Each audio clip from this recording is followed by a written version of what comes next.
awesome crowd tonight. Thank y'all for being here. Quiet really quick.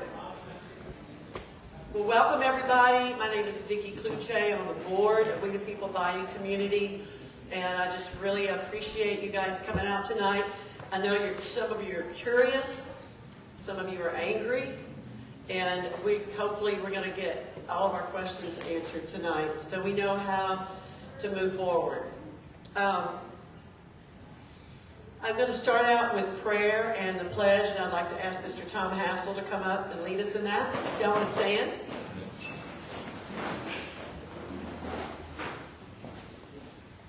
Thank you. Lord, I just join Vicki in appreciating everyone coming out this evening. And Lord, the reason is people want to be informed. People deserve to know what's going on in and around their communities, their state, and this country. And Lord, we just thank you for everyone here making and taking the time to be here to share information that the truth can be conveyed. And we just thank you for all that we the people, my community, has and will continue doing towards that mission and cause. And Lord, we thank you for these speakers this evening, that they'll be just a light in the darkness about many topics and points of discussion that are overlooked and oftentimes quite on purpose. And we just thank you for them, for their boldness, for stepping out, for truth. And Lord, through truth comes freedom. And we just thank you for that, Lord. And we as a people, Lord, we're all sinners saved by grace. And as We the People always says in 2 Chronicles 7:14, Lord, when you were speaking to King Solomon, my people who are called by my name will humble themselves and pray and seek my face and turn from their wicked ways. I'll hear their prayers, I'll forgive their sins, and I'll heal their land. And Lord, all of us here come for that. And we just thank you for hearing our prayers. In Jesus' name, amen. Amen.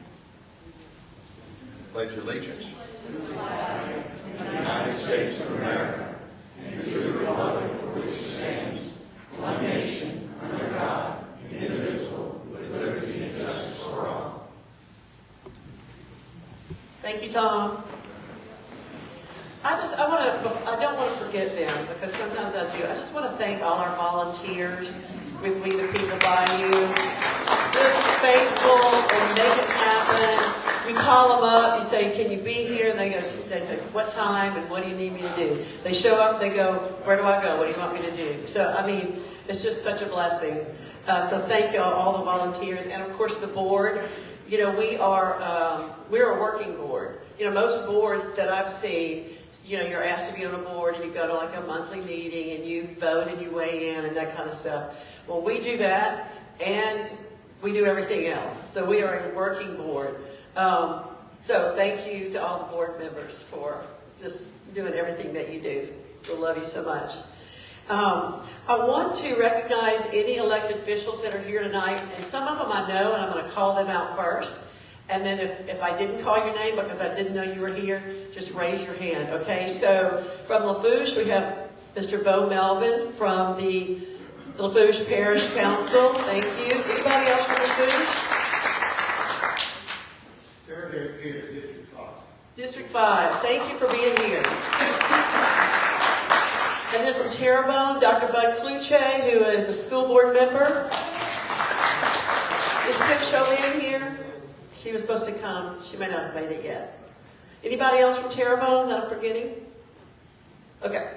And then from St. Mary, the Parish Council, we have Mr. Patrick Hebert and Mr. Rodney Olander. Thank you all so much for being here. Did Bert Calais make it yet? Not yet. He's on the way. He's on the way. Okay. All right. Awesome, awesome, awesome. Okay, just real quick, a couple little announcements. We, as I'm sure you guys saw, we have a merchandise table. You can buy t-shirts. You can sign up at the sign-up table.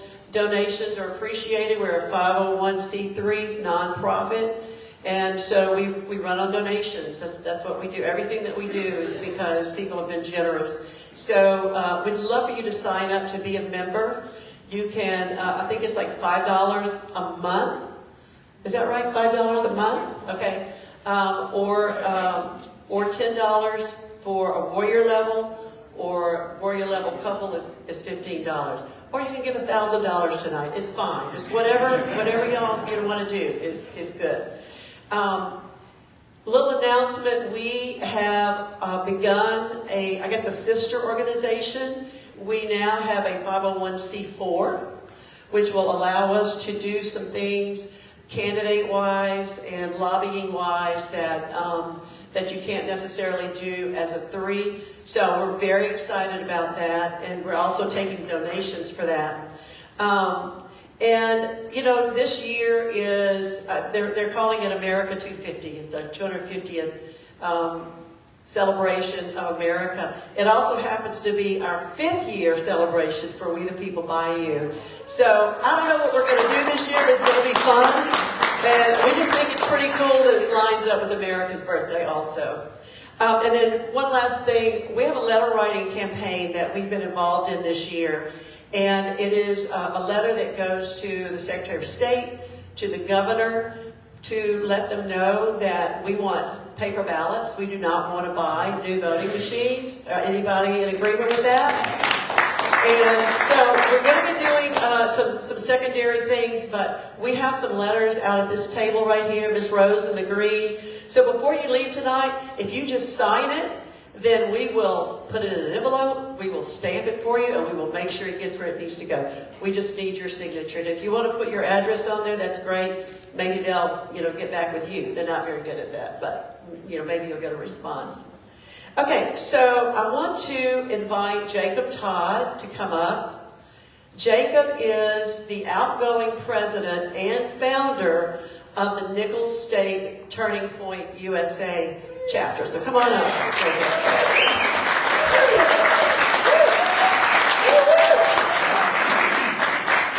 We love Jacob and the team.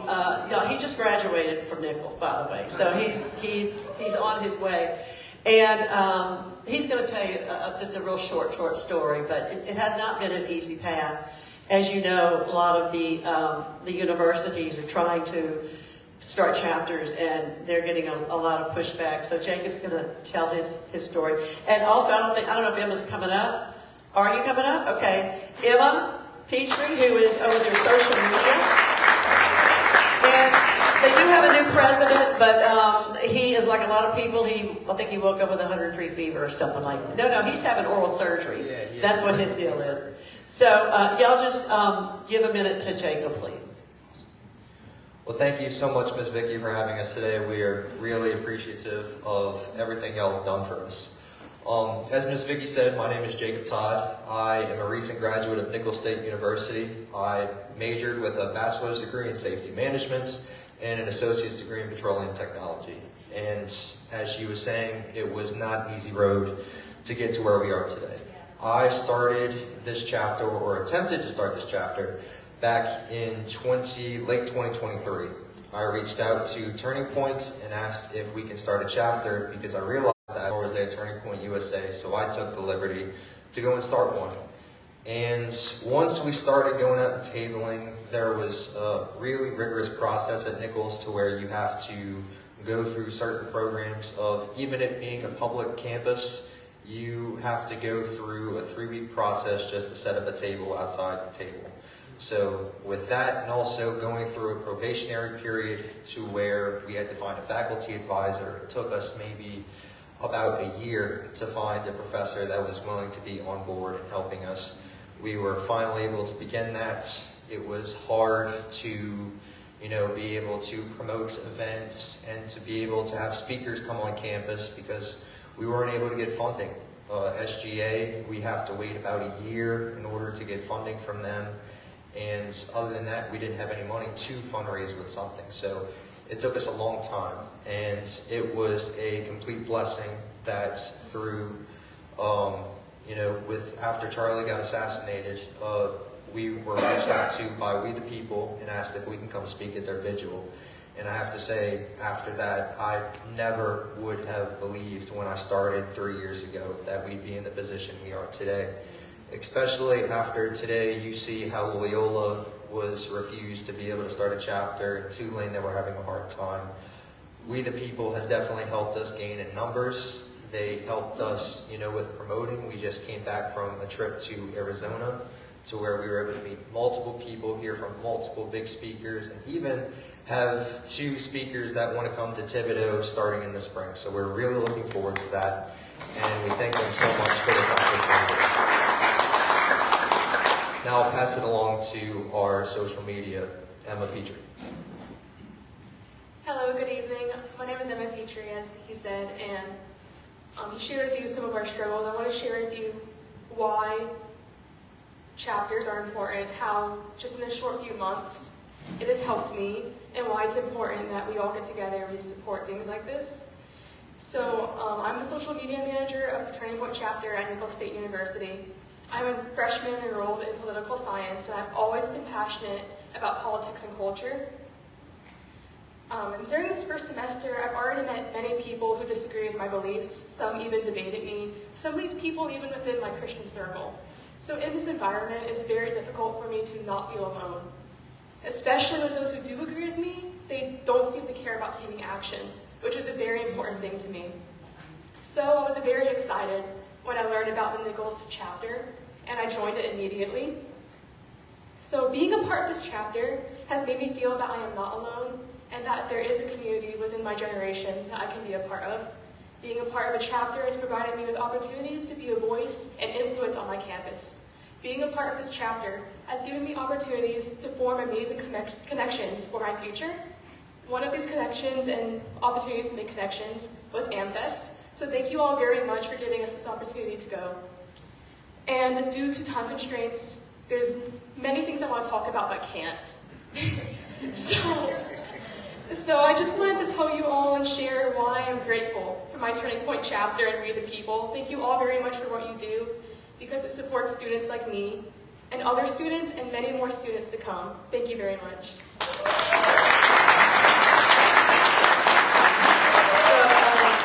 So Tom, would you come back up and just real quick, just pray over them? Sure. They need prayer as they go out. While we're doing that, how do they find y'all on social media? Alright, so the Instagram handle is TPUSA_NSU, and that's where you can find us. And we're working on getting a Facebook set up, but it should be under the same name once we get that connected. Yeah. I told them, they're on Instagram, I told them, the old people are on Facebook, so you need to get on Facebook, because they're the ones who are going to give you the most money and support, And they will, this is my understanding, we can't be a member of TPUSA Nicholls, but we can go to any and all of we can go to your meetings if we wanted to, or we could just go to your events. So it would depend on, how I was talking about the school's policies. They have a way to where we can open it up to only students. We can open up to organization members only, and then also available to the public. So say, like, if we wanted to open it up to the public, say if we wanted to have food there, we cannot have food there because we have to go through Nicholls' dining services to go through Sodexo, which would be about $400 to $500. There's $500 just for food services. So it's that's one of the main problems we've been having. So what we can do, though, is for events, like big events with our speakers, and for any donations that y'all will be able to help us out with in the future, have those open to the public to where anybody, any one of y'all can be able to come out and support, and also be able to meet with speakers, ask any questions, and it'd be a great time. So we just when you go online and look them up and follow them, be on the lookout for events that they're going to be doing. Yeah. Lord, I just thank you for Emma and Jacob and all the others that have joined in with them in speaking out for truth through TPUSA on Nicholls campus. And Lord, I ask you to continue to have them seek you for courage, strength, peace, and hope. And may the Lord bless and protect you, Jacob and Emma. May his face radiate with joy because of you. May he be gracious unto you, show you his favor, and give you his peace. In Jesus' name, amen. Amen. Thanks, guys. Thank you so much. Love y'all.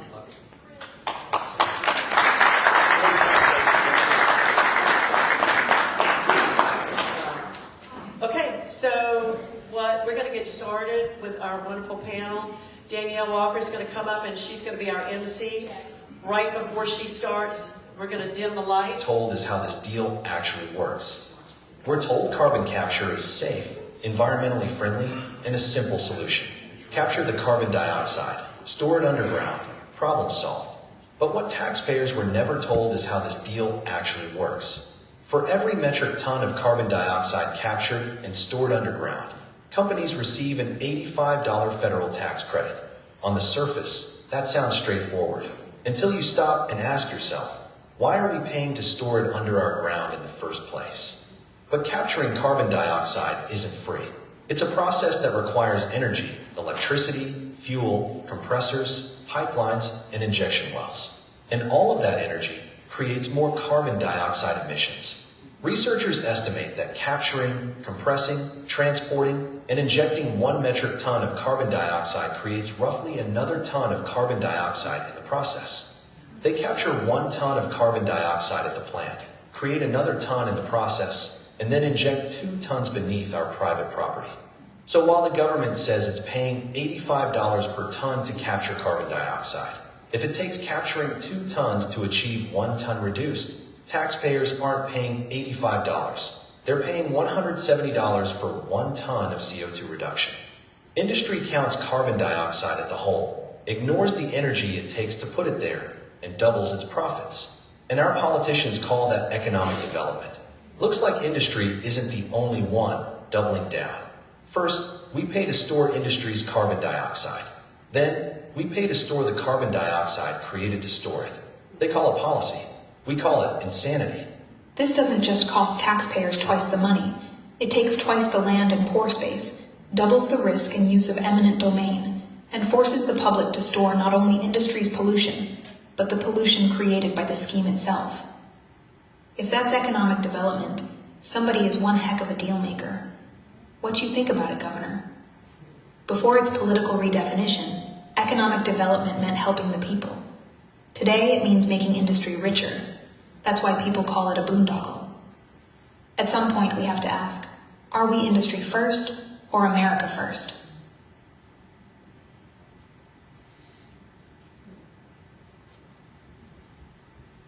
That's pretty stark. I think, Wilson, can you tell me where I need to stand? I'm causing some reverb.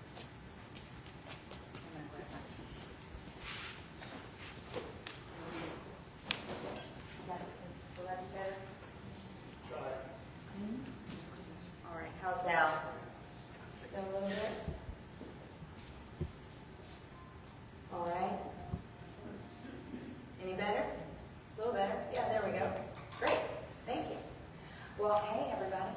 Welcome. Happy Thursday evening.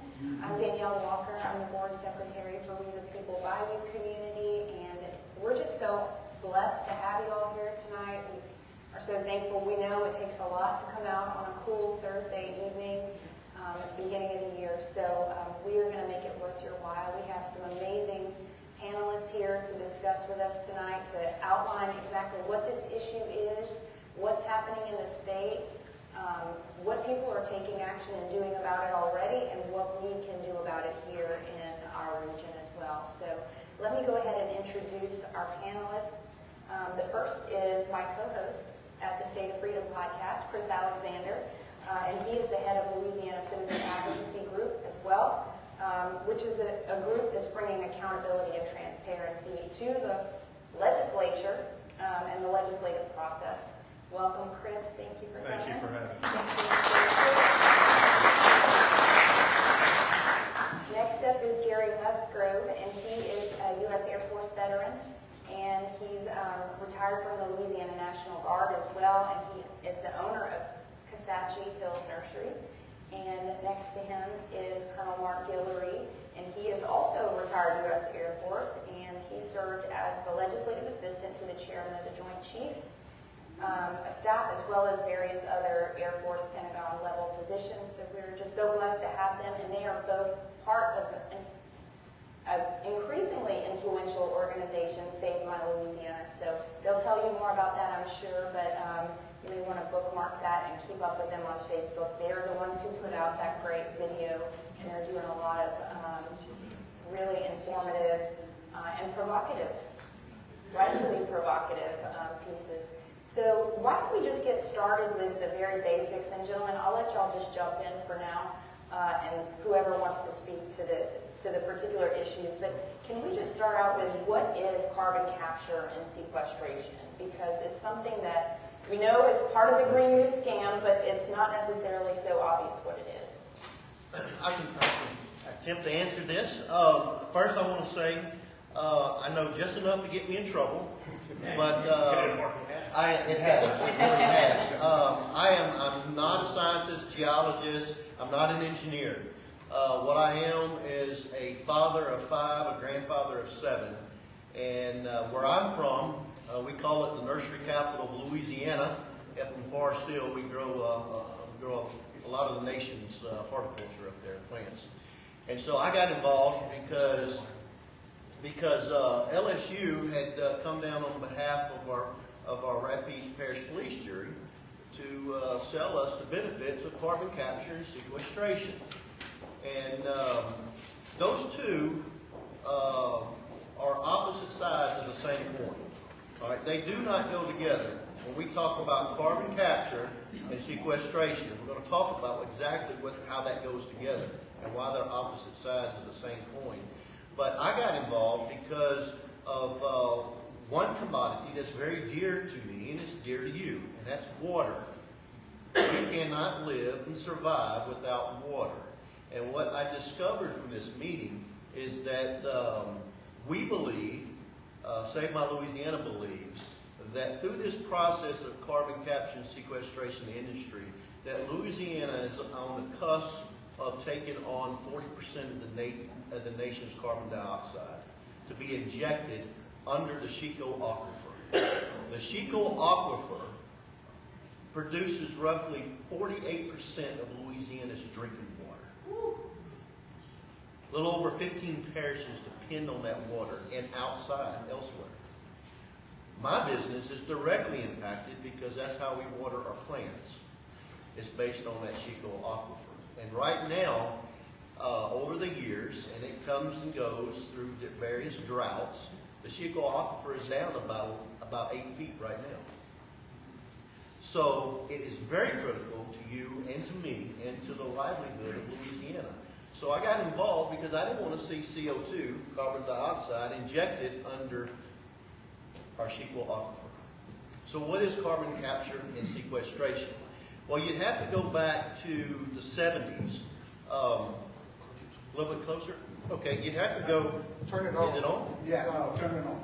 Oh, I thought I'm carrying my voice. How about that? Oh, there we go. Hey, let's start over. There we go. Okay. So we go back to the 70s when carbon dioxide was first used in EOR, and that's enhanced oil recovery. And basically, it was using natural CO2 from ancient volcanic deposits. We have a green transmission line, a CO2 transmission line that runs from North Mississippi down to Baton Rouge, across the southern part of Louisiana into Houston. And that's what they use to go in and recharge some of these old oil wells. And it loosens the hydrocarbons, brings more oil production to the production well, and that's the purpose of carbon dioxide in regards to EOR. It's much, much lesser pressures and volumes. Most of that carbon dioxide is recaptured in the process and used again. So in the 70s and through all administrations from that point forward, especially starting with George Bush Jr., W, under his Emergency Infrastructure Act. Remember back in 2006-8, the economy was collapsing.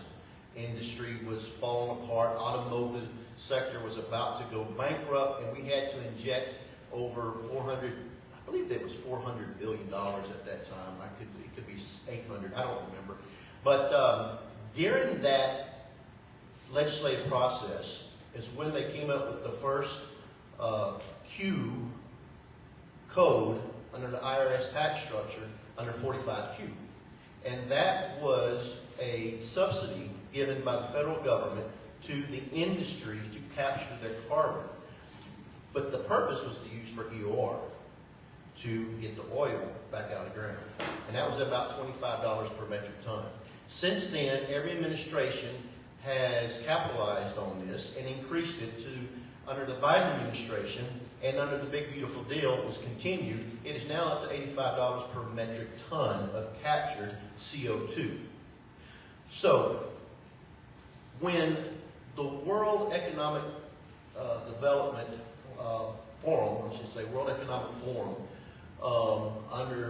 along with the Paris Climate Accord, was pushing the climate change agenda, the boogeyman is greenhouse gas. The boogeyman became CO2, carbon dioxide.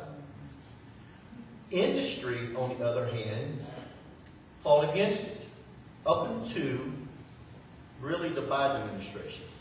They finally gave in to the boogeyman and said, we see your point, and yet CO2 is dangerous to the environment, and guess what? We're going to help y'all capitalize your movement because we're now going to sequester it. We're going to capture it, but what are we going to do with it?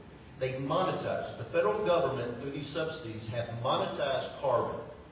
It is now a commodity. Now, when you assign a subsidy of $85 per ton, what do you do with it? It's reverse, and Colonel here will talk about that. It is reverse of what normally we get a product. When we take a product out of the ground, such as oil and gas, it's assigned a value immediately. It goes to market, and it's sold. You make money, the company makes money, but this time it's inverted. Now they have to assign this subsidy to it, and it has to go somewhere because now it's a commodity. You can't use it. No one can use CO2. And especially in the state that they put it in order to capture it, it is compressed so greatly, it's highly volatile, it's over 2,400 PSI, it's transferred through from industry to a pipeline and injected in the ground, but permanently stayed. So when you say waste, it's industrial waste. And we're going to talk about how this affects your property later on. So the boogeyman became a instrumental tool to industry so they can capitalize on the subsidy that the federal government was given. They have to sequester it, they have to bury it, they have to do something with it because it's now monetized. And now the Europe and Eurasia is getting the product that they bought hook, line, and sinker into the green climate change. And that's what we're fighting in Louisiana right now. That's what we're going to talk about. The Green New Deal, the climate change warming hoax, has come to Louisiana, and it has been brought to your doorstep by our legislators and is being capitalized by our government. And industry is benefiting. So I hope that kind of paints a picture to where we're at now, what carbon capture and sequestration is. On its own, carbon, everybody take a deep breath. Guess what? You just breathe in carbon dioxide. Exhale with oxygen. The cycle of God's creation depends on carbon dioxide. The cycle of life depends on carbon dioxide. Yet, in its entirety, it only makes up 0.04% of our atmosphere. And of that 1.04% of the atmosphere, only 11% of that is contributed to in industry globally. So we're talking about a small portion of our atmosphere that has become the boogeyman. So that on one side of the coin, those who are pushing the green climate change can destroy fossil fuels, because that's their goal, is to destroy fossil fuels. And on the other side of the coin, industry has found a way to capitalize it with this boondoggle when you merge government subsidies with corporations, you get corporate welfare. And that's what this is. And so I want to stop right there. But that's the essence of carbon and carbon dioxide and how we've got to this point. And you can thank your legislators for this. Yeah, and we'll be getting to that as well. Thank you, Gary. I think that was really helpful. And just a note for everyone, there are index cards available on a lot of the seats in here. So if you're looking to ask a question, feel free to write that down, and we'll be taking questions about the last 30 minutes. And maybe now we can move to what is eminent domain, because that's a fancy term, but it's pretty straightforward what it is. Okay, sure. I'll talk about the eminent domain piece. I want to start, however, in one other little spot. Sure. And I want to tell you what we are not, because we have been accused of being some things that we are not. The first thing that we are not is we are not radical environmentalists. But we do like clean water, and we do like trees, and we do like clean air. And that doesn't make us radical, it makes us human, and it makes us smart. So we do like that sort of thing. Here's another thing that we are not, is that we are not financed by any kind of radical environmentalist group. We get zero money from groups like George Soros and his ilk.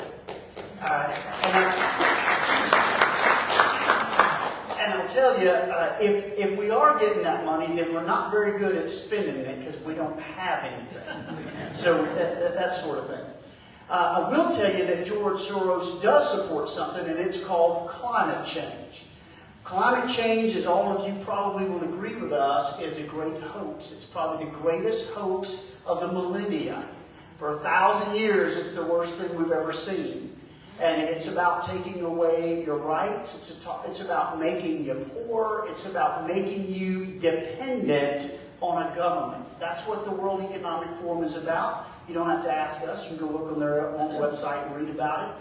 And all the progressives across the planet have bought this thing hook, line, and sinker.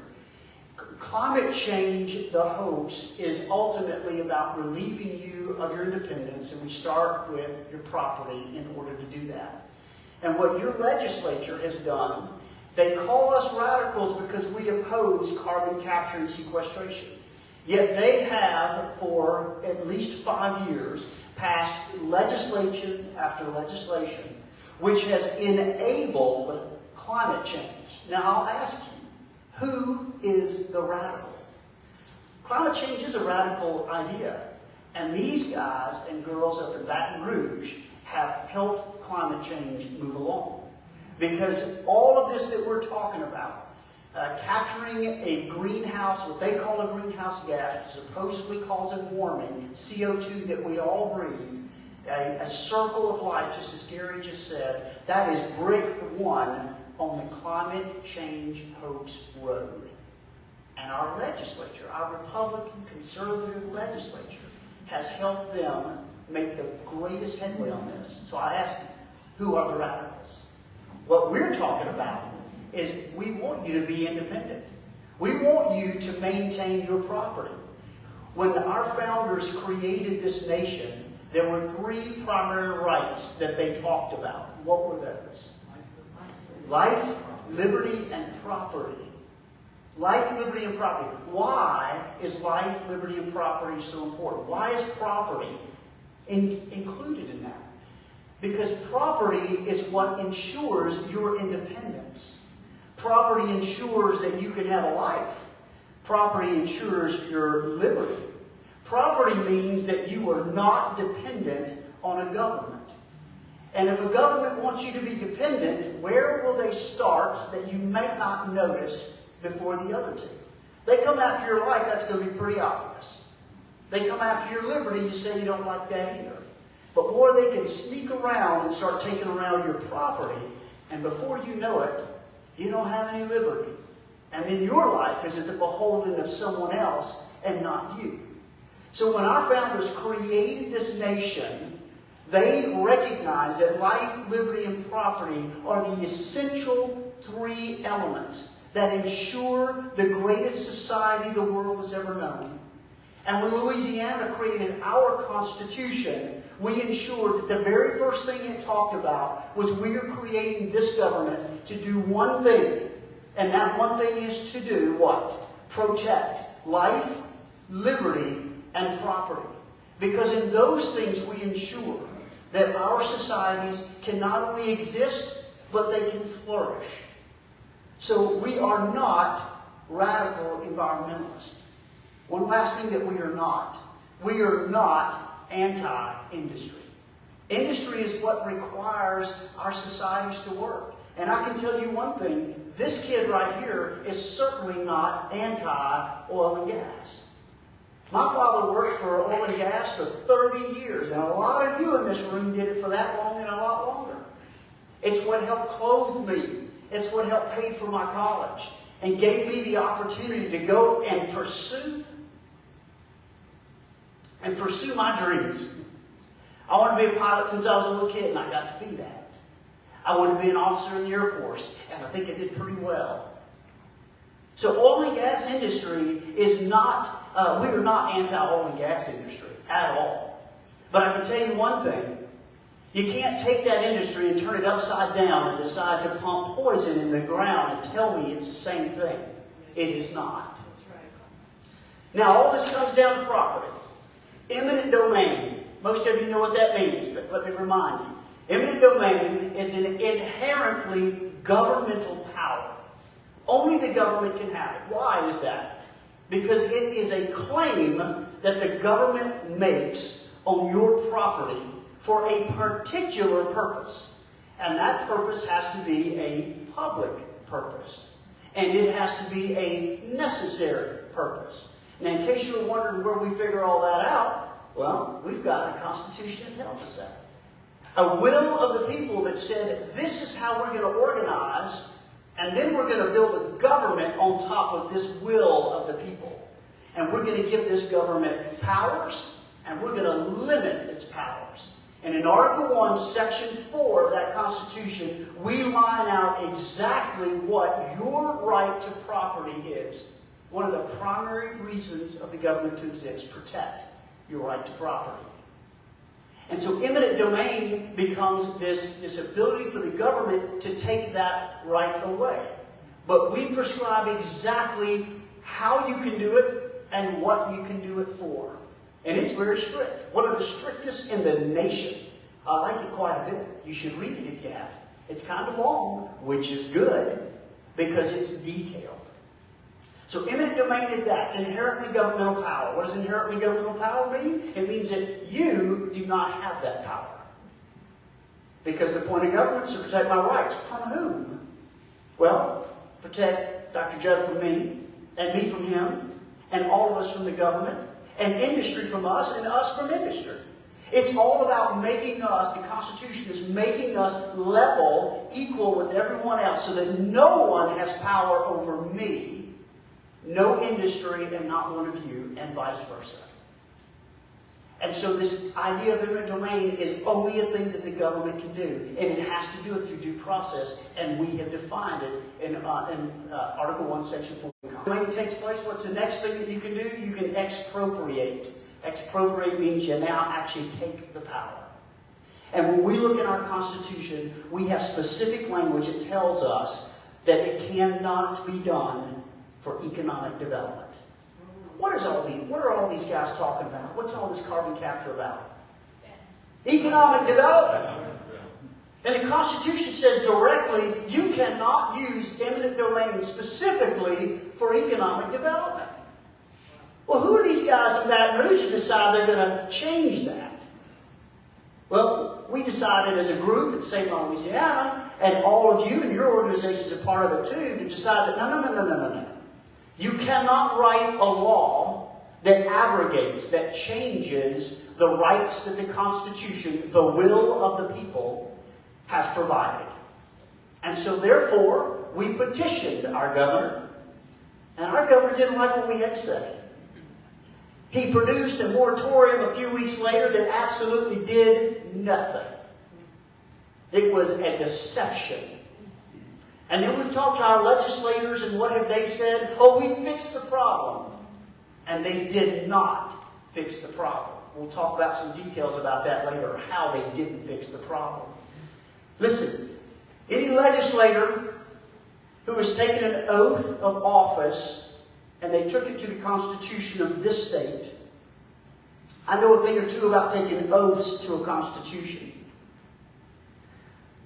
They took that oath to support it and to defend it. And you would think that means they understand it. So if they go pass laws that abrogate your right to property, do you think they understand their oath? Do you think they violated their oath? Absolutely they violated their oath.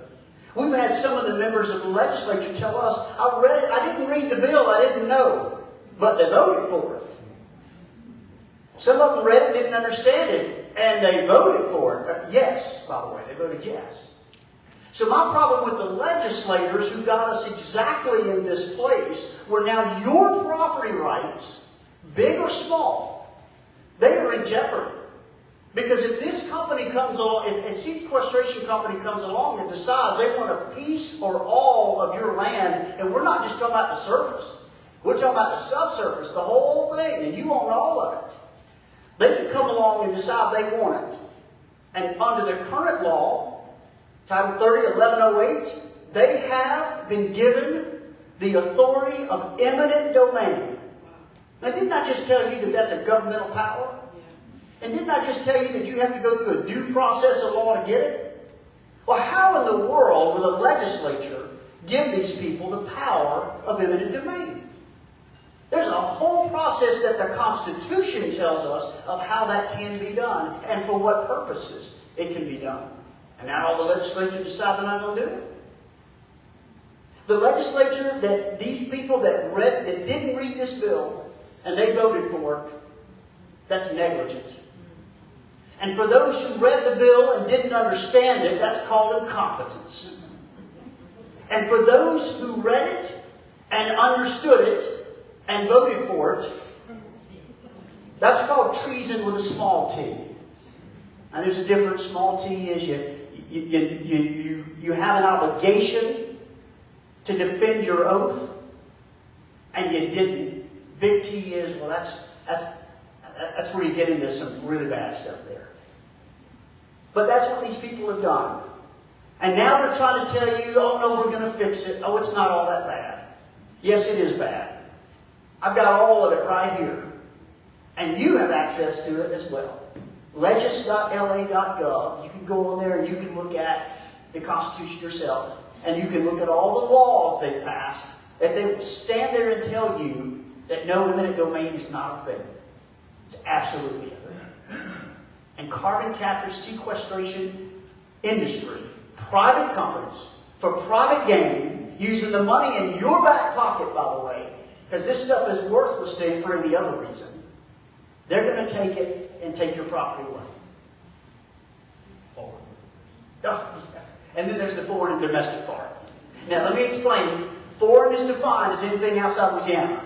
If you're a company from Mississippi, you're a foreign company. But if you're a company from China, you're a foreign company. You understand? And so any of these people can come and take this. And you know that a lot of these companies are doing this. You know where they're from? They're not from here. And they're going to take your land because they can. And they're going to use your money because they can. And this is no good at all. We believe that this is an absolute violation of our Constitution. And on November the 20th of last year, we filed in the 19th JDC in Baton Rouge, we filed a suit against the state that these laws are unconstitutional. We have been accused of being radicals because we're using the justice system to stop industry. Let me tell you something. You are a citizen of this state, and you're a citizen of this nation.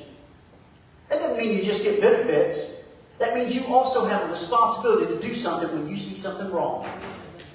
We heard the bell and we responded. And our response was to petition our government. We petitioned the governor. Didn't want to hear what we had to say. We petitioned the legislators. They didn't really want to listen to what we had to say. And so what did we do? we did what we're supposed to do. We went and started burning down businesses and creating havoc all over the place. No. That's what radicals do. We understand the law. And we also understand not only our right, but we also understand our responsibility. So we petitioned that other branch of government called the judicial branch. And we are asking them to review the law and to review it under the auspices of the Constitution and to make a determination of whether or not these legislators have given away what is yours, and that is your right to property. Constitution, the last thing I have to say, the Constitution says that your right to life, liberty, and property is unalienable. That means you can't be separated from it. And it also charges the state to preserve your rights inviolate. Unviolated. So not only does it say you can't be separated, it also tells that government that sits on top of the Constitution, you have an obligation to make sure they're not violated. So then you decide for yourself. Have the legislature help you out? No. Thank you, Mark. Raise your hand if you need to check your blood pressure. All right. A couple thoughts on that. One is it sounds like corporate capture may have preceded carbon capture when it comes to Louisiana. I think the legislature and the executive branch seem to be pretty beholden to industry, and it looks like maybe industry is running government and government's running roughshod over the people. The other point I want to make is what you were talking about, how the legislature responded and said, well, we didn't know what we were voting for. That is horrific. It's absolutely horrific. And Chris and I were talking about this week, and I made this point, which is, as a legislator, you are charged with restricting the rights of the people. That's what laws do. Laws restrict the rights of the people for the good of the whole. So if you're going to be voting to restrict my rights, your starting point needs to be no. And you can move to yes. So if you don't know what the bill is, vote no. Let me add something to that. The point of law, there's a Frenchman that wrote a book called The Law, as his book is well titled there. And he wrote this book back in 1850, a long, long time ago. And he defined what the law is about. And he presented that the fact is that those rights of life, liberty, and property, they are given to us in our Western tradition. Those are provided to us by God. And we have a right, because we are the creation of God, to defend those three rights. Now, what the law equals force. It is when a group of people get together and they decide that we have the right to defend each individual, our life, liberty, and property. So we're going to get together as a group and we're going to defend those three things, and that created a government. So as a group of people, we create a government, its point to defend those three things. Now, there are two pieces of law that Basket will talk about. There's negative law and positive law. Negative law, he says, is proper law. That is law that says what you cannot do to me. You cannot violate my life, my liberty, and my property. That's proper law. That's what legislators ought to be voting on. Here's improper law, is positive law. Basquiat say a positive law is when you use the power of force equals, that is law, when you use law to take away a right from someone else and give it to another person. That's called positive law. That is a violation of the very existence of government. It is there to protect the right. So why in the world would you take a right away and give it to someone else? This won't be popular among government, but what is an example of a positive law? A personal income tax. Do you know why we didn't have a personal income tax a long time ago? Because your personal income tax is your labor. Your labor, it is you and the work that you do, your unique talents, your ability to hone those talents, and your ability to gather what you need, property, to sustain your life and your liberty. It creates your independence. And that's why your personal income was not taxed, because it's taxing you as a human being and taking away your property. That's the problem with a personal income tax. That's called a positive law. I'm going to take your money away from you, and I'm going to give it to Gary. He didn't earn it, but I think he needs it for some reason. And that's what the legislature has done with this, with eminent domain, giving it to a private industry. It's a positive law that gives them authority over me, subverts me to them so that they can get something from me. It's improper law. It's wrong. I love that you clarified that. Thank you, because I needed that extra fine point. Yeah, which by the way, just to add to that, is this on? Yeah. Just to add to that, as Colonel Guillory and Gary both know, the 16th Amendment, which created the federal income tax, was never, the Constitution was never amended to allow that properly. It was the Federal Reserve Act that created the federal income tax through the 16th Amendment. And it is extraordinary the extent to which our government has abused that ever since then. You know, and it's just, I just wanted to say, there's nothing more nefarious to me than our current federal income tax. And I wish it would be abolished. Can I just make a couple of points? Yeah, I would like it if you would talk to us about how we got here legislatively. Yeah, but before I do that, can I have a point of personal privilege? Because I want to recognize Jacob and Emma here. And I wanted to tell you both on behalf of my organization, on behalf of LCAG, which, you know, fights in the legislature every day of every session, and works with We the People, and now is working with Save My Louisiana to do some wonderful things. I have such great admiration for what you did at your school, for what you had to go through to get a Turning Point USA chapter started at your school, and what you're doing to continue to spread the word of liberty. You know, for a long time, academic institutions in Western society, they were a bastion of free speech. They vigilantly protected the right of free expression. And it seems like right now it is just the opposite of what is occurring. They're crushing your speech. Nobody should ever have to go through what you went through to be able to express constitutionally protected speech on your campus. It's unbelievable, which ironically is the very reason why it's so important that organizations like yours exist on the campus. So I'm so proud of you all for what you're doing. I thank We the People for what they've done to help you. And I want you to know, Emma, what you said about being loneliness. I admired your comment about, you know, feeling lonely and feeling alone. And I want to let you know that you are absolutely not alone. You've got a lot of warriors and a lot of fighters all around you, frankly, and because of your presence on the campus, there are a lot more people who are going to tap into the warrior instinct that you have. So I had to say this because I want to recognize both of you for all of your great work. You are the next generation. It is because of people like you that I have faith in the next generation. Truly. So God bless you both.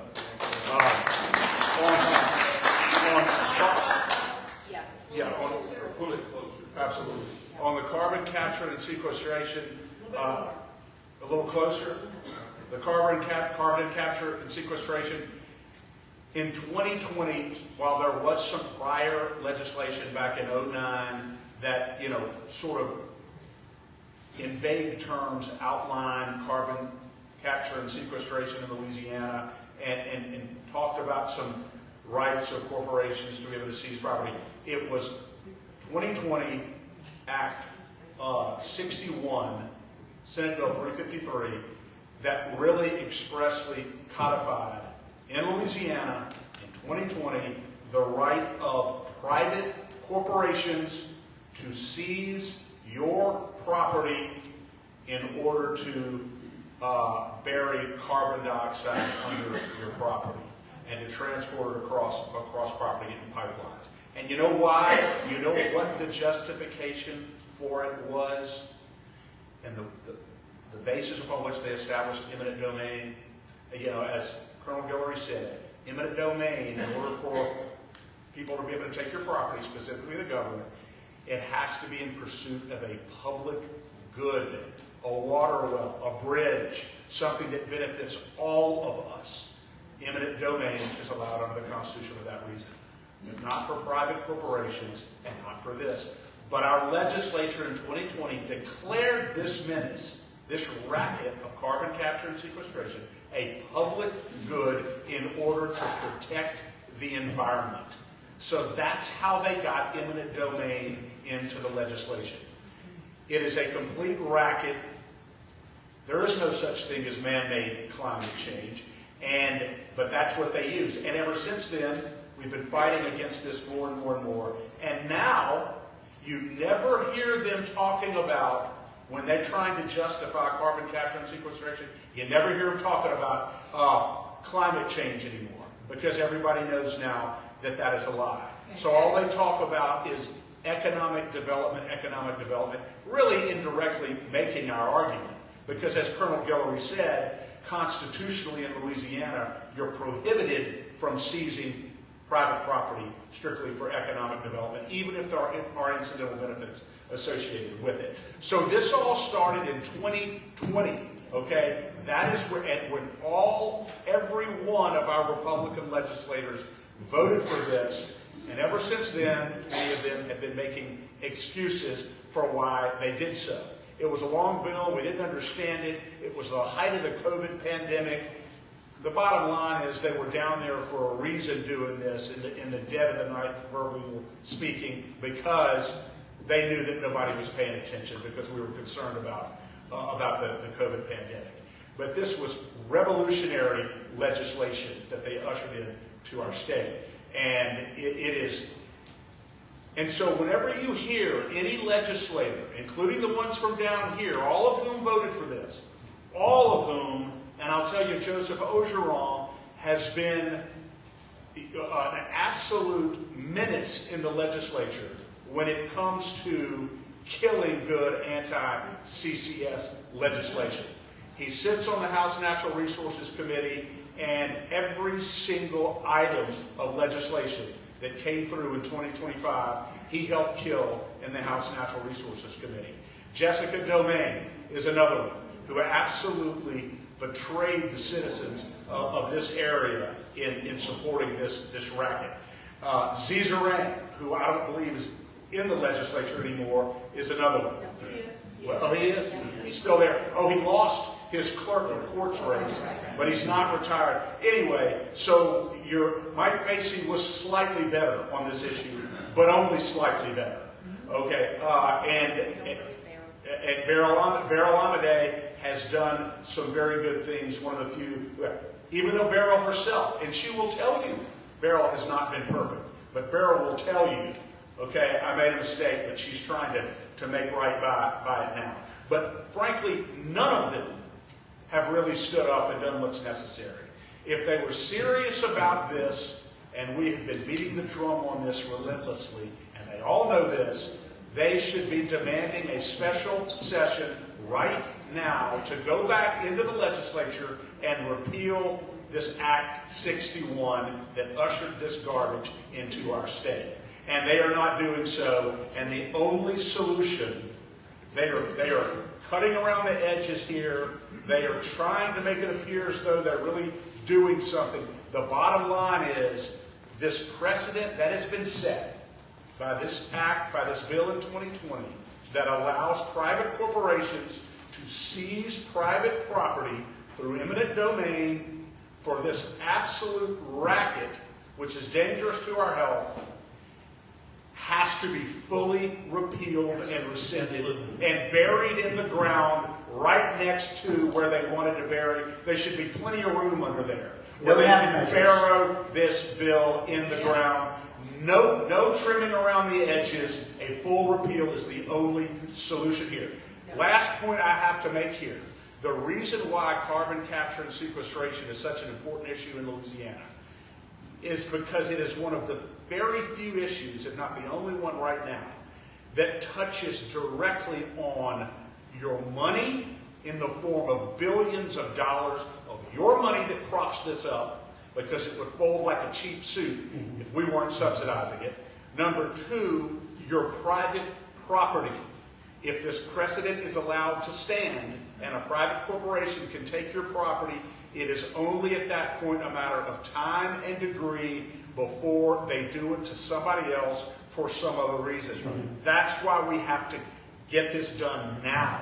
And lastly, as Colonel Guillory alluded to, your physical health because of the Chico water aquifer, and it's really not just limited to that. With leaching into our water aquifer, our groundwater, this is very, very, very dangerous. Not to mention potential accidents, which it's asphyxiant if compressed carbon dioxide is if there's a pipeline burst or whatever. It's bad in every sense imaginable, and I think if we get this done, we're going to look back on this and say, how in God's name would people who are supposed to be representing us and defending our constitutional interests ever have allowed it to get to this point? We should never have allowed it to get to this point. And that's exactly why many of these representatives are going to be what Danielle and I call affectionately, through LeCag and others, South Dakota, where 14 state reps in South Dakota were involuntarily retired precisely because of this type of behavior on the part of their representatives. And we're going to make sure we hopefully get to that number, and they all know we're coming for them, and we are. Danielle, can I add to what Chris just said? Right now, we have Speaker Pro Tem Mike Johnson has introduced 3 bills. Have y'all read that? Y'all know what he's doing right now? So he's introduced 3 bills to patchwork what they did in 2020. He is now acting like the savior for Louisiana. He's the arsonist. He's the chief arsonist. And he set it on fire, and now he's holding the water hose expecting an applause from you. The legislation that he is proposing does not touch, and I'll repeat, does not touch utilization, the pore space. He's after eminent domain, but on the surface rights. That's the pipelines that'll be coming through. But he wants to put a caveat on that and delegate it to just the local government level. Not you. I don't know about you, but in 2020, I have full right to my property, as Chris just said, until the legislators passed Act 61, or Senate Bill 353, which became Act 61. When Act 61 became law, that took away my property rights. Eminent domain became effective. And now Mike Johnson and many other representatives want to tag along with these bills and say, look, we're going to give it back to you a little bit. We're going to patchwork laws. And when we give it back to you, we're not going to fully give it back to you. We're going to let the 51% of your parish decide. I don't know about you, but 51% of my neighbors is not going to decide who gets my land. I own my land. It was mine in 2020, and the only thing that we are going to settle for is a complete repeal of Act 61. So I'm asking you to tell your legislators, do not support Mike Johnson's bills. I'm asking you to tell your legislators to fully repeal Act 61. This is not a majority rules situation when it comes to our property. Gary, do you have somebody to carry a bill that would repeal it? I offered that to Chuck Owen. I'm offering that to any legislator who will present the bill. It's very simple. It's only one paragraph. Repeal Act 61. It's not rocket science. But what they're doing is they're catering to industry behind our backs. At the same time, to the public, they want to act like and portray that they're doing something. They're the saviors. We're going to fix this. When Mike Johnson in that legislative body in 2020 is the one who gave our property away, and not just in 2020, Mark, right? No, that's right. It started, yeah. It started in 2020, so they laid the groundwork in 08. Calling carbon capture and sequestration a public good. Let me read it to you. I want to read it to you. Would you hear what they have to say? Back then they said, it is declared to be a public interest for a public purpose in the policy of Louisiana that the geological storage of carbon dioxide will benefit the citizens of the state and the state's environment by reducing greenhouse gas emissions. What is that? That's the radical climate change agenda right there. All those Republicans did that. Hey, let me talk about what unitization is. Have y'all heard about unitization before? And Mark, would you make it also, I've got a question here. Can you explain what carbon capture is again, and how does it take my property away? So if you could just explain kind of the process for how it might go through someone's property. You mean how they take the property? Yeah. Okay, so, all right, so let's talk about unitization. Well, first of all, let's talk about the no unit whatsoever, and some company wants to lay a pipeline across your 20 acres, 100 acres, 5 acres, 2 acres, doesn't matter. They want to lay a pipeline across there. Well, if they come to you and they say, hey, we want to put a pipeline across your property, and we're going to pay you some money to do that, are you agreeable to it? And you say, well, what you going to do with this, what's this pipeline for? Well, we're going to have carbon dioxide going through that pipeline. Now, you went to a meeting down there in Thibodeau, and you know that's a bad idea. So you decide, nah, I think I'll pass. And then they tell you, well, look, you can pass right now and miss out on this money we want to give you, or we will sue you under Title 30, 1108 of the Louisiana statute. And we will be able to use the power of eminent domain to just take what we want. And there is nothing they were threatening people all over the place. Absolutely. Yes. Currently, right now. Oh, yeah. And there's nothing you can do about it. Well, I'm going to get me a lawyer. Okay, fine. So you go get yourself a lawyer. Lawyer flips around in his little book and he says, well, looks here right here. Title 30, 1108. Let me read it to you so you know I'm not lying to you. Like I said, you can find this yourself. Title 30, 1108 says this: any storage operator is hereby authorized to exercise the power of eminent domain and expropriate needed property to acquire surface and subsurface rights and property interests necessary. That's what your legislators did. Now, they did this little fancy thing and called it a public purpose so that they could get around the judiciary. If we read through Article 1, Section 4, we find out that the only people that can decide whether or not eminent domain is a public purpose is the judiciary, not the legislature. Or the Commissioner of Conservation. That's right. That's right. They don't have the authority to do that. So that's how it happens. They come along. Now, here's another way they can do it. Now, Chris down there owns 20 acres. And Gary's got 100 next to me. And I'm right in between them, and I've got 5 acres. And Gary decides he's going to sign an agreement with Company X so they can drill a hole in the ground, a Class 6 well, and they're going to pump in there carbon dioxide. Now, when that carbon dioxide goes in the ground, it's going to stay in this little small box inside his property line. You think that's true? No. It's going to spread out. And as it spreads out, it's going to get on Chris's land and it's going to get under my land. Now, the commissioner has been given authority by the legislature to make a determination of unitizing, making this a whole big unit where they think this plume is going to go. I think. Because if there are 100 of us, to make the numbers easy, if 85 people said we're good with it, those other 15? Nope. Don't care. Your Constitution says that you have the right to own and control your property.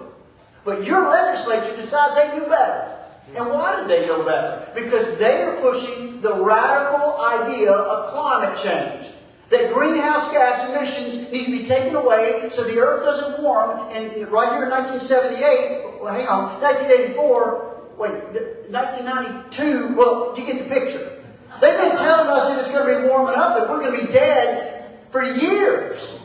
And it's never happened. And what we have found out, that we go to, there's a recent study I was telling Gary about, up in Greenland, where it's kind of an important place right now. And they're doing a little bit of drilling down there to take a look and see what things are looking at. Do you know that they found out that the temperature of the earth was 8 degrees higher 400 years ago or so?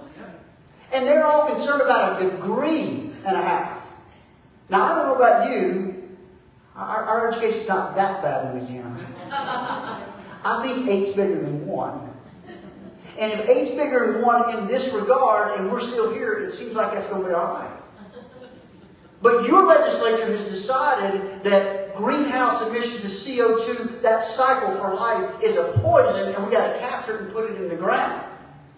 And they've decided that since you don't know what you're talking about, you dumb Louisiana people, that I'm going to tell you how to do it. And so 15 of you out of that 100, you don't like it? Too bad. We can take it anyway. The commissioner does not have that authority based on the Constitution. But the legislature, empowering climate change activists, has given them that power. That's how it happens. And Colonel, let me just add to that. I just want to say that the very reason why our founding fathers created what's called a constitutional republic, and is this on? Where is he? Thank you. No, I think that was.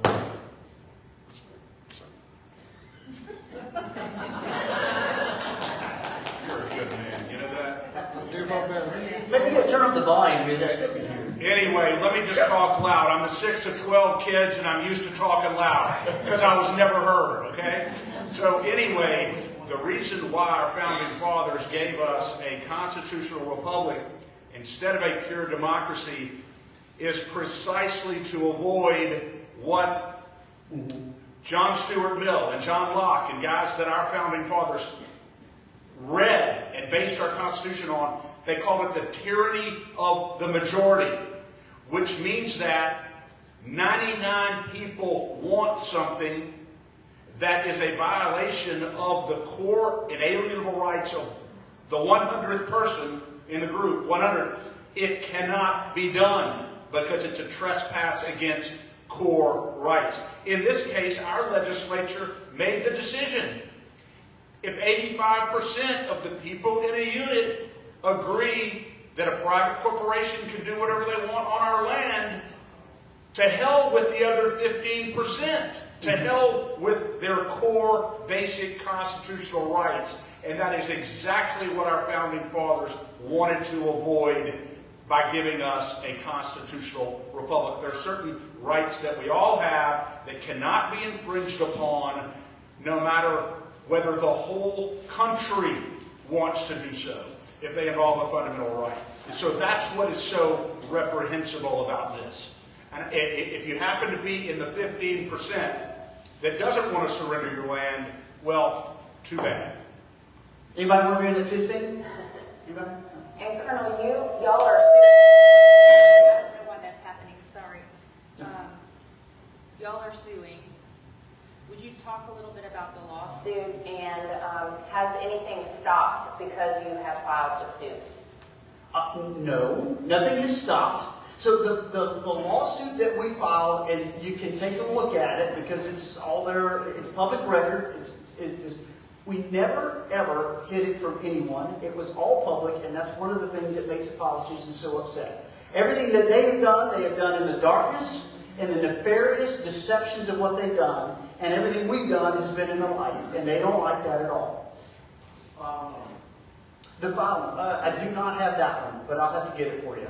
But we filed that on November the 20th and the 19th, and what that lawsuit does is it lays out our claims. It lays out, this is what the Louisiana Constitution says, this is what the U.S. Constitution says, this is what these laws have said, and how they are abrogating or changing or violating the Constitution.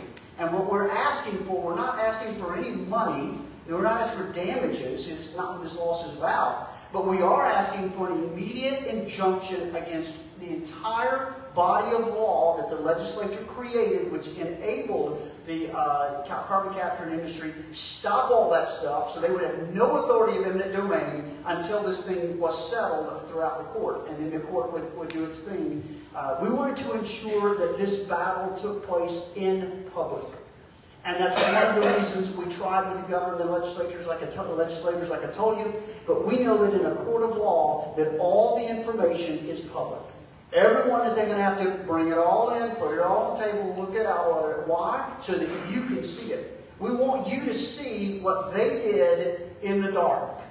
We want you to see it. And we want the court to decide. Now, how successful we are, nothing's really moved on it yet. When they were first served, over here we got the number right here. Where's mine? Let's see. It's y'all ready? East Baton Rouge Parish, Charlie, 77074427. It's filed at 10 o'clock in the morning on November the 20th, 2025. Now, so that is our plan. And it's going to work its way through the court. Obviously, we hope that the 19th makes a decision. But if the 19th decides that those things are unconstitutional, well, guess what? We're going to go to the Supreme Court, Louisiana State Supreme Court. And if they decide that they agree with the legislature, we'll go to the United States Supreme Court. And we'll just keep going until it ends. Excellent. Well, I fully support that. Thank you for bringing this to you. We've got a couple questions here about the best action to take. And we, the people, Bayou community, I don't think we have a call to action up on our website yet, but we will have one, and it will be tailored so you can send it to your legislator. You will be able to also write a note saying whatever, say your piece as well on that. Chris, does LACAG have a call to action up already? Yes, we have a call to action up. It's lacag.org, lacag.org Action Center. It's very, very user-friendly. Just go there and do that call to action. It takes about 2 or 3 minutes to do it, and it's demanding a special session. Of course, we're close to starting the new session, but the bottom line is do that. You can customize your own email. I'll tell you, these things make a difference. These legislators who supported this carbon capture and sequestration, I'm telling you, they are squirming like you would not believe. They are squirming because they know the people are becoming more and more aware of what a racket this is and waking up. Absolutely. And I want to add, so how does this affect you here in Thibodaux, here in your parish? Just to the north of Donaldsonville, you have CF Industries. You have the ammonia blue plant that's coming. You have Hyundai Steel. Okay, these are all predicated on whether or not they can capture and store their carbon dioxide. Their product is low carbon. Which is their industrial waste. It is. And so their product is low carbon products for European markets, for Eurasia. So you wonder, how's this going to affect you? Well, right now, I don't believe. I was looking up NRC website to see if there's any injection wells coming to your parish. But what there are build-outs or proposals is for CO2 pipeline infrastructure. Now, we're only tracking right now 32 projects. The backlog, when the governor put in this moratorium, it did not stop the 32 projects that's currently active right now. That's 104 injection wells. These are CO2 injection wells. Each injection well can be a plume of between 15 to 40,000 acres. The backlog is over 300 applications pending, with wells that has yet to be determined all across Louisiana. If it hasn't come to your parish yet, it will. It's just a matter of time. But as Louisianians, even if you don't get one injection well, you're going to have to deal with the build-out of the CO2 pipelines all across South Louisiana. But as Louisianians, we need to come together because I'm asking you to protect my property. I'm asking you to protect the Chico Aquifer that provides drinking water for over 48% of Louisiana. That's why it's so critical. We haven't even talked about insurance. Now, I'm not talking about automotive, we got an insurance crisis in Louisiana. Oh, no, they're taking care of that just fine. That's right, that's what they said. But when you have a certificate that is attached to your property as an industrial waste site, how's that going to affect your insurance? When you have a CO2 pipeline coming through your property, how's that going to affect your property value? How's that going to affect your insurance? Well, guess what our legislators did for the industry? They put a cap, a liability cap for them. Oh, I got one there. Oh, what's it? They actually have immunity. And immunity. Would y'all speak to what some municipalities have done to take a stand against this? Our local parishes I've heard that several parishes have stood up and said, not here. Can I talk about the NDAs before they do that? Because I think that's a good sequence to do. Sure. Do you mind?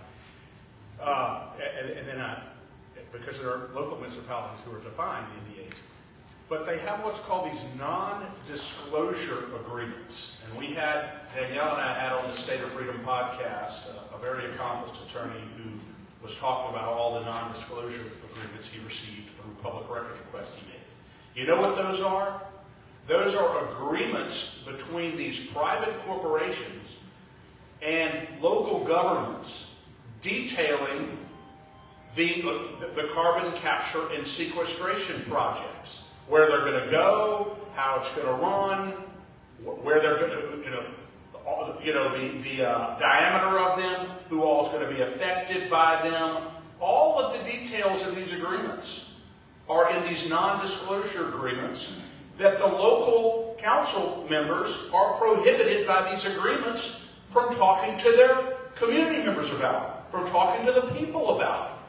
And they're initiated by these carbon capture and sequestration companies because they know it's horrible, they know it's terrible, they know there's no way you would stand for it. You have an idea what's going on because of people like us who are talking to you about it, but you don't really know the details of all these agreements as they come down. So the bottom line is they're called non-disclosure agreements. And I know we have a couple of elected officials here, local elected officials here.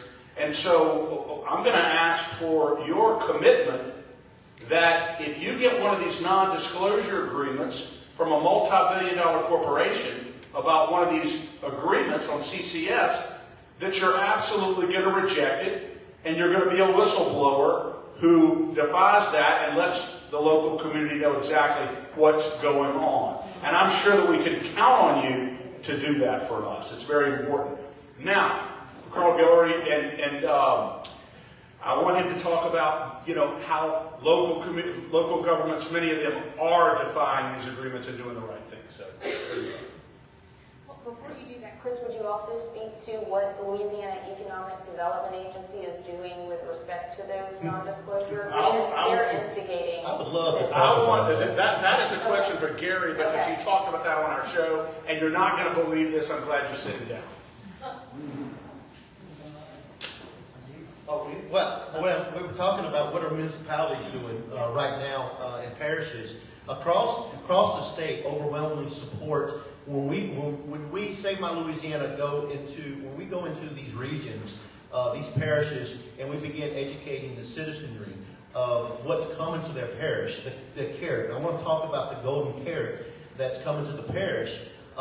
We find that the police juries, not all of them, but some of the municipalities, I can give you an example of Vernon Parish, Allen Parish, I do believe Iberia Parish just voted a resolution last night. So they're voting, yes. So they're voting resolutions that they are against carbon capture and sequestration, period. Now, resolution has no force of law. None. It's just saying, hey, we think this. It's a representation of the community. But it's powerful in that it lets Baton Rouge know where that parish stands. It also lets industry know where that parish stands. So when industry comes in and they dangle the carrot, I want to give an example in Rapides Parish, an example of a company that came into our parish dangling the economic development carrot. And would you name names of these companies? Absolutely. So people can be on the Yes, lookout? absolutely. You can go look them up. It's Sungas Beaver Lake Renewables. They are a company that was developed in 2000, or created in 2019-20, ironically, the same time that this law was passed. They are a biofuels gasification plant. They come into our parish, and we have a lot of timber industry up there, and they say, we're going to take your timber. Now that the timber industry is kind of, they're hitting on hard times. There's not a lot of pulp mill industries closing up in our part of the state. We're going to revitalize the pulpwood industry, and we're going to take that feedstock and we're going to run it through a gasification plant, and at the other end is going to be a biofuel, methanol. And we're going to ship it out of the Red River, out to the Mississippi, and out to the Gulf, and we're going to offshore it to European markets, tax exempt. Go look it up. It's written in the laws, tax exempt. Not only is that product tax exempt, but the entire build out of that plant is tax exempt. You are not tax exempt. No, you're not. So LED, the Louisiana Economic Development, has this program called the Industrial Tax Exemption Program. Go look it up. It's very interesting. It abates ad valorem tax for the parish 80% over 10 years, every year. For Rapides Parish, that's $292 million that is abated for a company that's getting your tax dollars already, $85 per metric ton of carbon capture, taking my property to inject it under, to produce a biofuel under the Paris Climate Accord, to sell to Europe, that we don't get 1 penny on any tax return. The build out is free. They have investors to help build that plant. That plant, now granted, tax exemptions come after the fact, but it's still there. Their investors are overseas. MERS, AP Boulder Holding, a Japanese energy company. There's another Japanese energy company that just bought the majority stake of the Haynes shell field. Haynes shell field is a huge LNG field up in Caddo Parish, Northwest. That's where all of our LNG is coming from. So when you start connecting the dots, overseas financiers backing these so-called domestic corporations at your tax dollars' expense, getting tax abatements to build out. And guess what this? The Louisiana Administrative Code, as well as the Constitution, prohibits, this is just insane, prohibits carbon capture and sequestration, battery listings, be tax exempt. So I filed and this is what, you're sitting down, so I filed a FOIA request with LED on Sungas, Beaver Lake Renewables. And what I got back astonished me. HUD Eustace, which was the program director under Susan, what's her name? Bourgeois. Thank you, Bourgeois. Susan Bourgeois.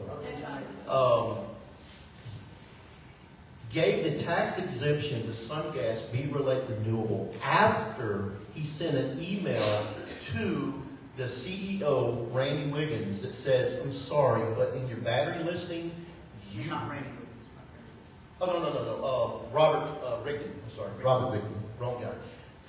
Your battery listing on the breakout for the plant, you list carbon capture and sequestration materials, such as compressors, condensers, pipelines, fittings, all these things to qualify for the 45Q. It has nothing to do with making methanol. It has to do with qualifying for 45Q. That's not integral to the manufacturing of the product thus far. You need to take it out because that's not tax exempt. Well, guess what he did? He took it out. And guess what LED did? Approved the tax exemption. And now our parish is going to come back to me, citizen Joe, and say we need ad valorem tax. We need millage increases because our schools are our roads have you know what I'm talking about. And yet we're going to give this industry $292 million over 10 years. We're going to build their plant on your tax dollars, all of us, 85Q. It's insane, folks. And this is one plant. Vernon Parish had a plant. When Vernon Parish passed a resolution saying that we're not going to support this, I think they backed out. They realized they're fighting a losing battle right now. Folks, I think we're going to win this thing. Amen. Caldwell Parish. We're going to Caldwell Parish next week. They have the same thing. They have a carrot. It's called Louisiana Green Fuels. Same type of company. Guess who the backers are? The same backers. Same financial backers. And it's happening all across the state. So in your parish, when the carrot comes dangling in front of your, I don't know if you have a police jury, if you have a parish council, I don't know how it is there. Parish council. When the carrot comes, pay attention to the carrot. It's smoke and mirrors because they want to tell you that's economic development. Look what carbon capture is bringing to your industry. For Rapides Parish, they're telling us 109 jobs, guaranteed. It was written in their industrial tax exemption contract. When they signed it with the state, it says we guarantee 109 jobs at $80,000 per year. We're guaranteeing that. You got the tax exemption. That same company, SunGas, People Lake Renewables, filed an addendum May of last year, 25, to request for a job out. They say the state allows them to opt out of their job commitment in the contract. Can you believe that? Economic development. Economic development. For somebody. So who's paying attention to this? Again, I'm just Joe Citizen. All right, I'm not educated. I'm not a scientist. I'm not an engineer, and I'm not a politician. Who's paying attention to this? They are. Jeff Landry's paying attention. He knows exactly what he's doing. Our legislators know what they're doing. These bureaucrats know exactly what they're doing. Sounds like a daycare industry in Minnesota. Someone already said that. We have a couple more questions, but Gary, I also wanted to say it would not surprise me if we find out that some of these international foreign firms got taxpayer dollars from USAID or from our U.S. Energy Department to be able to do this in the first place. So we've probably paid for the whole scam 6 times. Over. Okay, how are we doing on time, Vicki? I know we're running. Okay, so, all right, this is kind of a long question, so let me just see. Okay, could any of the carbon be used for any useful purpose? Any benefit to risk? Will it just sit in the ground or be moved? Liquefied carbon burst a pipeline in Mississippi, resulting in 40 injured, 200 evacuated in 2020, but our legislature plowed forward. I inserted that. My brother designs underground storage. He's against this. Needs stricter regs for storage already. Yeah, the geologist that we work with, he's been in oil and gas for over 40 years, will tell you there is zero guarantee. It is a gas, and when you compress it, when you bring it to a volatile state, it wants to go back to its original state. So when it goes under the ground, they're looking at about 5,000 feet below the surface. Just to get it to the volatile state, to transport it via the pipeline, it's about 2,400 psi. Now, when we go and look at the actual reports, it's redacted. Everything's black. So when you want to know, we want to know what are the pressures that you're actually going to require Some of you guys are in the oil and gas industry, I'm sure, and you probably drilled wells. Like I said, it's outside of my expertise, I promise you. But I know that to put that CO2 5,000 feet below, you're going to require a lot more pressure than what it takes to transport it at surface level, at sea level. When it gets down there, we're not even talking about the head plume, the pressures at the head of this plume and what it's doing. It wants to go back to the gas. It wants to go back to its original state. It wants to go back to the surface. And our geologist tells us there is zero chance of it staying where it's at. Louisiana has faults that, hundreds and hundreds of faults. We have over 400,000 abandoned wells in Louisiana. We are a pincushion. These wells go 20,000 feet or more. Imagine when this CO2 hits these wellheads. Under all that pressure. We've talked to old timers that will tell us, back in their day, or back when their grandfathers were drilling wells. If it didn't produce, nothing was there, stick a pine stump on it, pound it down, and cover it up. Let's go to the next one. There was no regulations back then, and Louisiana is full of these. Not to mention the faults. There is no guarantee that CO2 will stay. And when you mix CO2 with moisture, with water, you get carbonic acid. And once you get carbonic acid, there's no changing that. When our aquifers and our waters under us turn to carbonic acid and they start leaching heavy metals, we have a problem. Where are we going to go? Kind of goes back to what Mark was saying with the World Economic Forum. What do they want? They want to take our property. They may not get it from us, but the liability that they have on these wells, 50 years. In 50 years, there's no liability on anybody. My kids will still be around. My grandkids will be here in 50 years. But if they don't have a source of water, if they don't have property, where are they going to go? A 15-minute city? This sounds bizarre. I know this sounds conspiratorial. But guys, this has been in the work for years. Let me read the law to you. Ready? Revised Statute 30-1109. Cessation and storage operations, limited liability release. Upon the issuance of a certificate of completion of injection operations, the storage operator, all generators of any injected carbon dioxide shall be released, and any and all liability from associated with or related to the storage facility. So what are your kids going to do at 50? And this is in 50 years. They have to take care of it. They're liable for 50 years. At 50 years plus day one, by the way, the property goes from that company to the state. That's what he's meaning here. Goes to the states. Now the state will own the property. They ensure that the state's not going to be liable.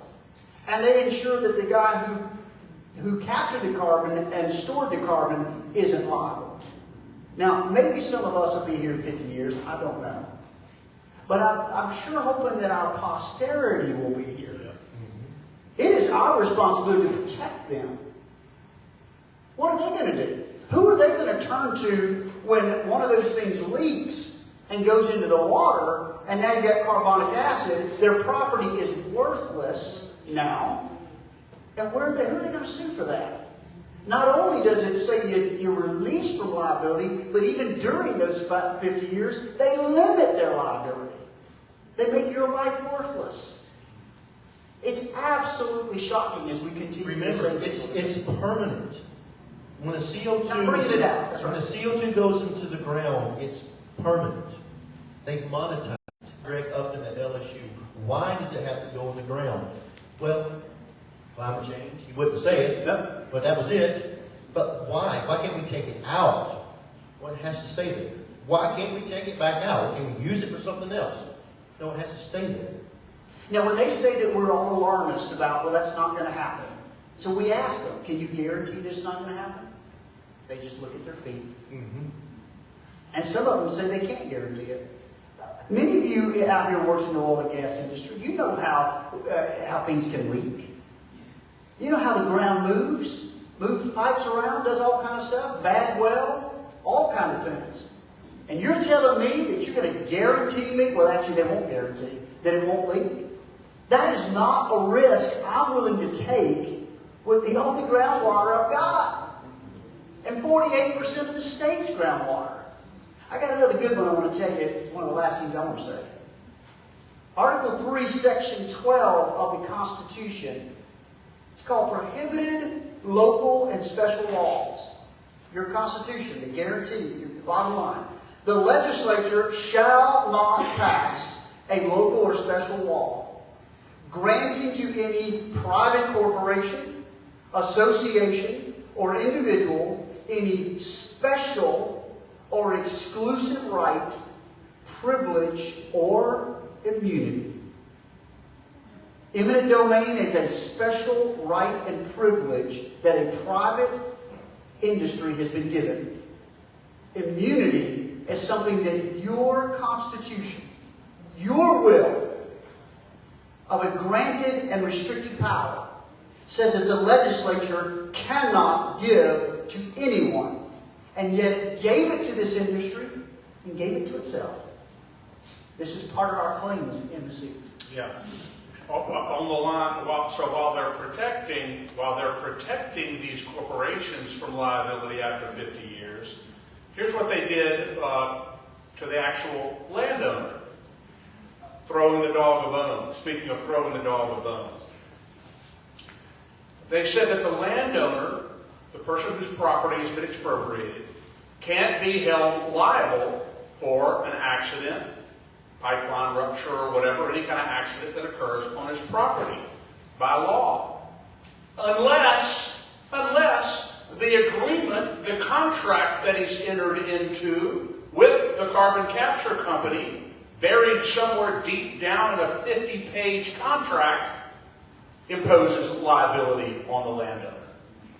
And then that contract governs. So essentially the law that passed that said landowners can't be liable, it's 937 from 2024, what they're touting as, we're protecting the landowner. No, they're not.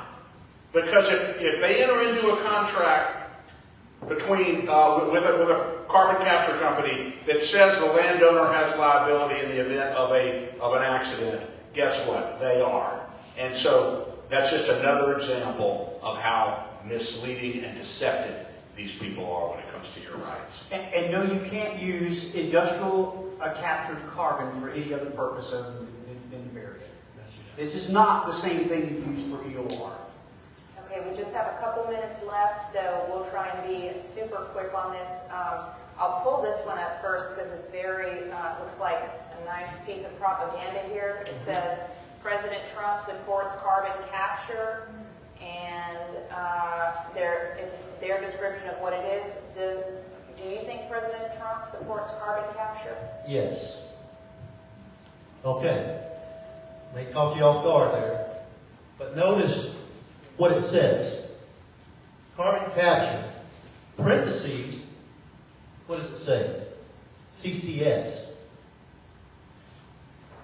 Moon Fond had Doug Burgess, Interior Secretary, on a few weeks ago. And he asked this very question. Does President Trump support carbon capture? The answer is yes. I'm surprised to tell you I support carbon capture. Carbon capture is nothing. There's many aspects to use carbon. We use it in fertilizer. There's a lot of industry available to use carbon. What I'm against is sequestration.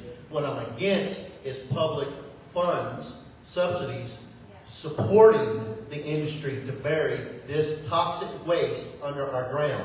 President Trump is not in favor of sequestration. That is the permanent burial of industrial waste under your property. Let me tell you about this flyer. It's mega industry. Mega industry is ran and operated by Jeff Landry's personal attorney. Who is that? Stephen Gillet. President Trump and his administration has nothing to do with this. It's smoke and mirrors. In other words, this will shock you. They're lying. All right, let me get to these last couple questions so we can get people home this evening. Okay, I think you may have touched on this, but CCS is happening in Louisiana. People's property has been seized. They're fighting it. We don't know of any of the property that's actually been seized, but we know that people are being threatened, yes. Okay. Coerced agreement. And where is And this there happening? are definitely people who've been coerced into agreements, and that's the threat. So they said, you either take this or we're going to take it anyway, so they agree to it. So it's a threat. Yeah, keep in mind, Is that in Vernon Parish? Allen Parish, Vernon Parish, Calcasieu. keep in mind, this is brand new. This is really new. The aspect of eminent domain, though it was approved back in 2020, the mechanism by which this tool will be implemented is just starting. There is no build out. You understand there's no pipelines, there's no infrastructure that is current. Right now, they're at the permit stage. The first injection, and here's the thing I like to tell our legislators. They're always saying, this has been going on for 40, 50 years. Well, if that's the case, why did Louisiana they approved CCS in 2009? And not only did they approve CCS in 2009, all right, they passed law in 2020, Act 61, that set the foundation for it. And they just approved the first injection well. The first Class 6 injection well was just approved a few weeks ago in Hackberry, Carbon Parish. So you tell me, we've been doing this for decades? No, so this is new. And I say this, folks, is because people right now are getting letters, getting threatened by this industry. The next step is if you don't let us own your, we have a guy we're working with right now. He's faced with let us own your property. We need to go fix this pipeline, or we're going to take it. That's where we're at. The next question, I think, is a very good one. Obviously, our legislators are on the take. Has anyone looked into their finances regarding industry donations? I can speak to that for sure. Absolutely. And every single one of them has taken money from oil and gas.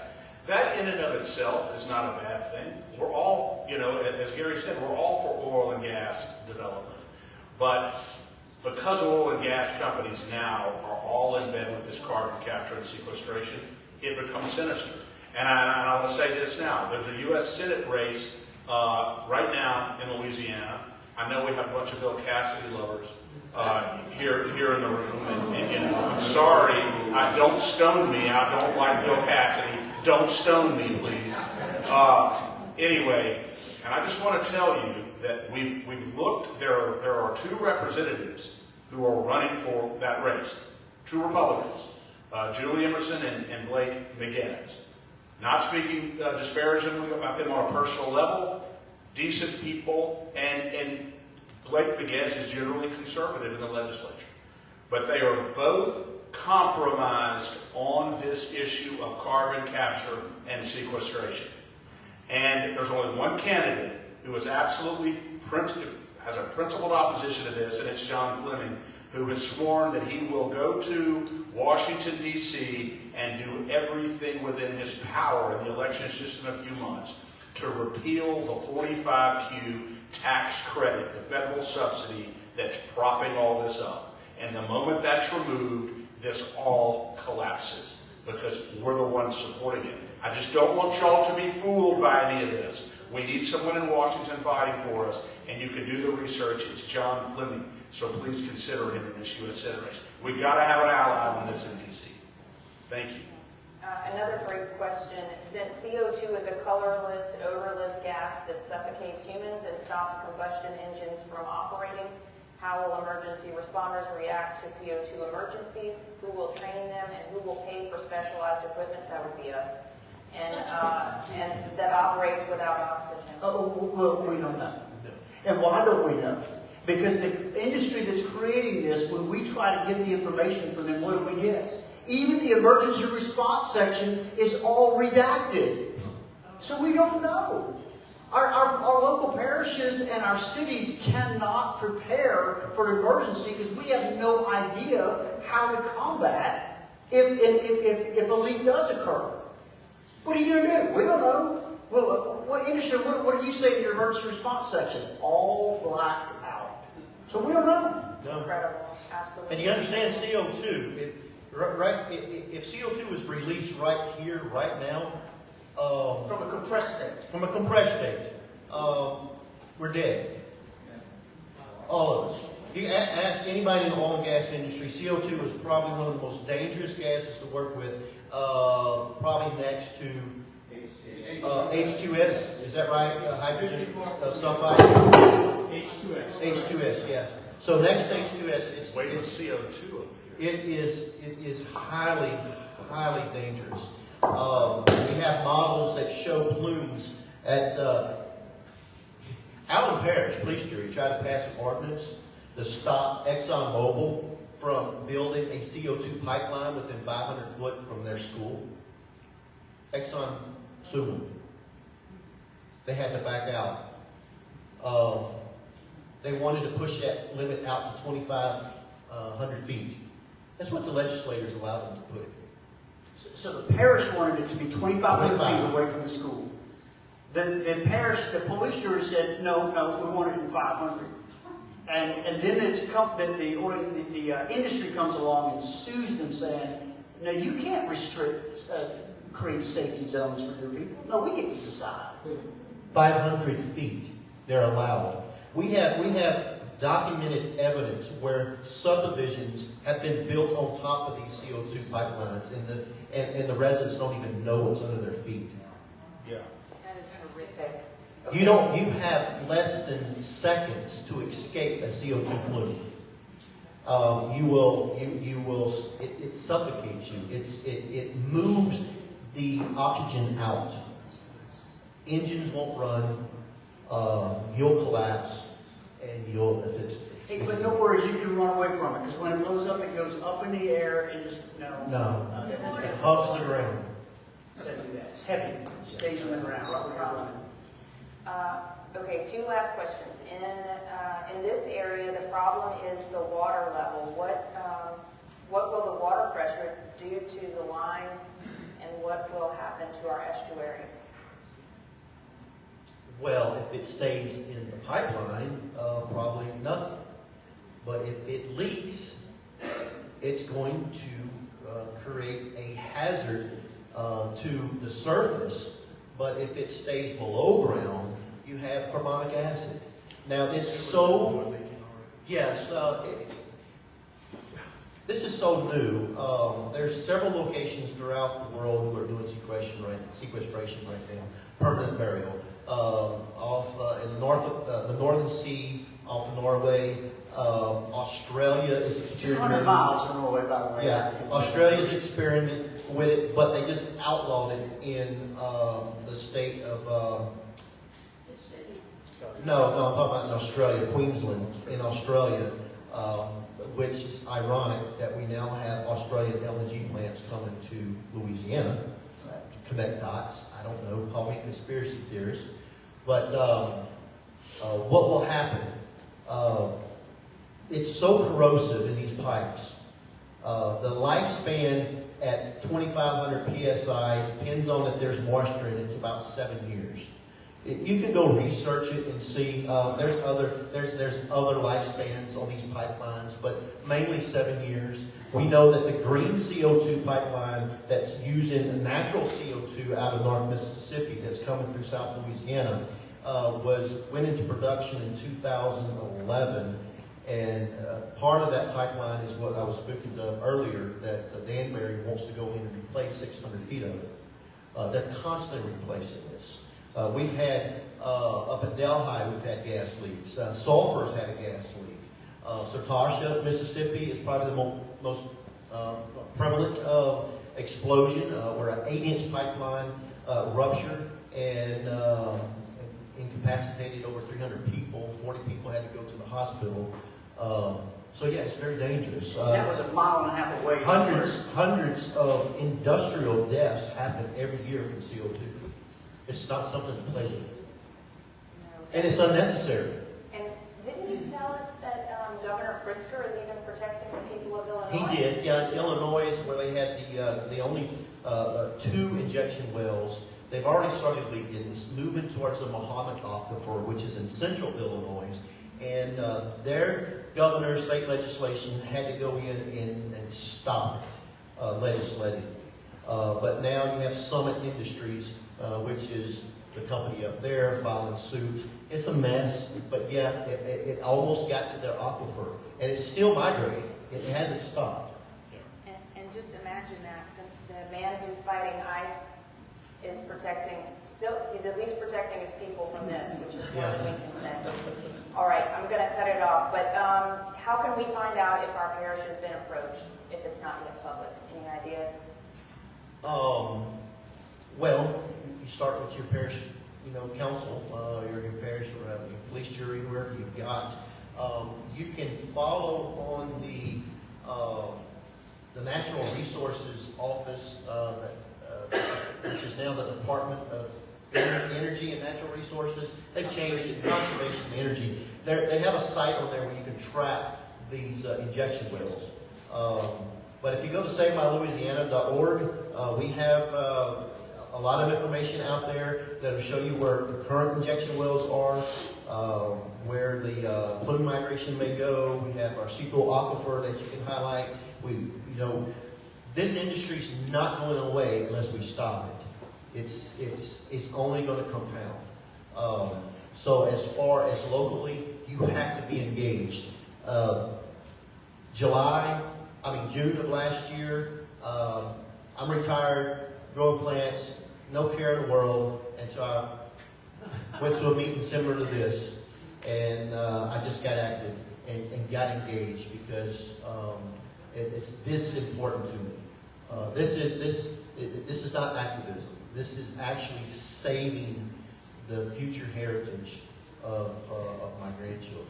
That's how important it is to me. Thank you so much. And would you all join me in thanking the panel? Haven't they been so